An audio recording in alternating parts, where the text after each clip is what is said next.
ओम श्री परमात्मने नमः।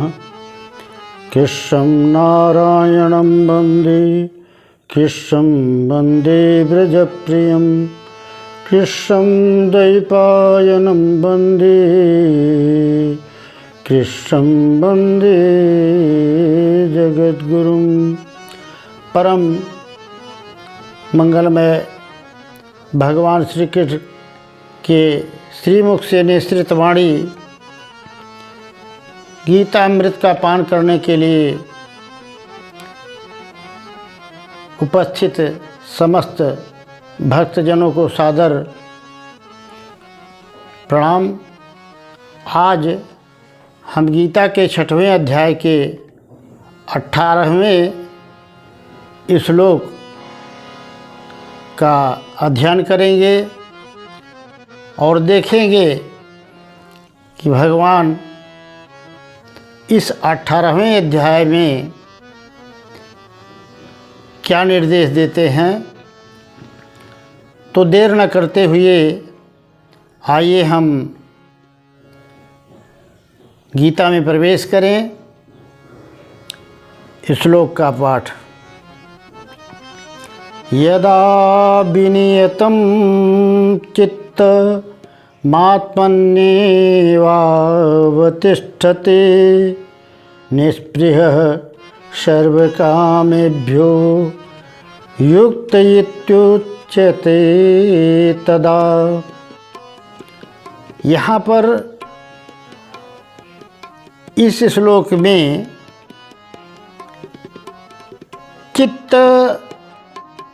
चित्तम आत्मन्येवावतिष्ठते, इस प्रकार से अगर हम विच्छेद करके अर्थ निकालेंगे तो सही निकल पाएगा। अब हम चित्तम को पहले भाग में कर लेते हैं तो इस श्लोक इस तरह से हो जाएगा। यदा विनयितं चित्तम आत्मन्येवावतिष्ठते। आत्मन्येवावतिष्ठते अर्थात आत्मनि एव अवतिष्ठते। अब नीचे की लाइन निष्पृहः, नी के बाद भी विसर्ग है और ह के बाद भी विसर्ग है। इसको किस तरह से पढ़ेंगे?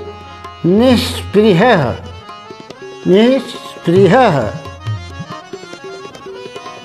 सर्वकामेभ्यो युक्त इत्युच्यते तदा। यहाँ पर भगवान यदा और तदा का प्रयोग कर रहे हैं, अर्थात जब और तब। तो कहते हैं यदा विनियतम। विनियतम का अर्थ है चित्तम। यदा विनियतम चित्तम, जब हम अपने चित्त को विधि पूर्वक साधना, ध्यान, योग, सत्संग आदि के द्वारा, नियमित नियमों के द्वारा अपने चित्त को, मन को पूर्ण रूपेण बस में करके आत्मनि एव अवतिष्ठते, अर्थात अपनी आत्मा में ही केंद्रित कर देते हैं, एकाग्र कर लेते हैं।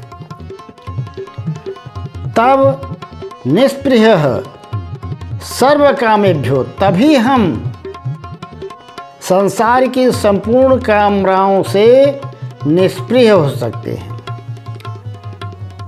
अब निष्पृह शब्द का अर्थ थोड़ा गूढ़ है।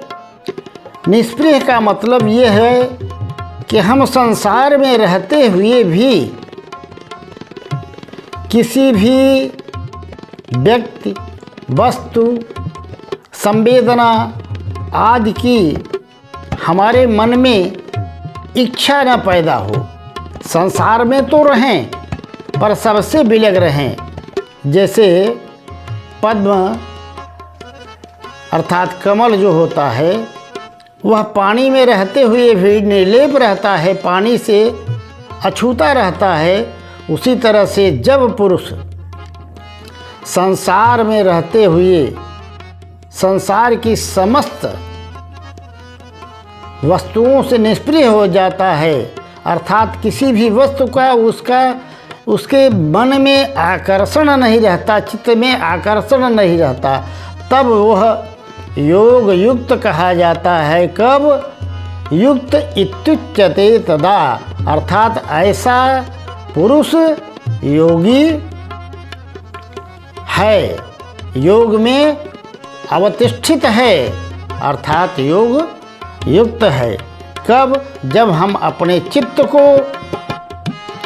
एकाग्र करके, मन को एकाग्र करके अपनी आत्मा में ही अवतिष्ठित अर्थात स्थित हो जाते हैं, तो संसार की वस्तुओं में, संसार के बीच रहते हुए भी उनमें हमारा कोई आकर्षण जब नहीं रह जाता, तब हम योग से जुड़ जाते हैं, अर्थात अपनी परम आत्मा से जुड़ जाते हैं। इसी को, योग को ही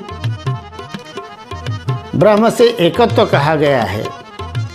अतः हम सभी को चाहिए कि इसके पहले का जो श्लोक है 17वां, युक्ताहार विहारस्य युक्त चेष्टस्य कर्मसु युक्त स्वप्नावबोधस्य योगो भवति दुःखः। यहाँ भी भगवान ने कहा है कि इन नियमों का, जिनका सोना, जागना, उठना, बैठना, खाना, पीना, विचार व्यवहार करना सब नियमित होता है, वही योग के लायक होते हैं। उसका अनुपालन करते हुए हम 18वें अध्याय तक पहुँचे हैं कि हम अपने चित्त को जब एकाग्र कर लेंगे, मन को एकाग्र कर लेंगे, तभी हम योग युक्त कहे जा सकते हैं। अगले सत्र में पुनः मिलेंगे। प्यार से बोलो राधे राधे।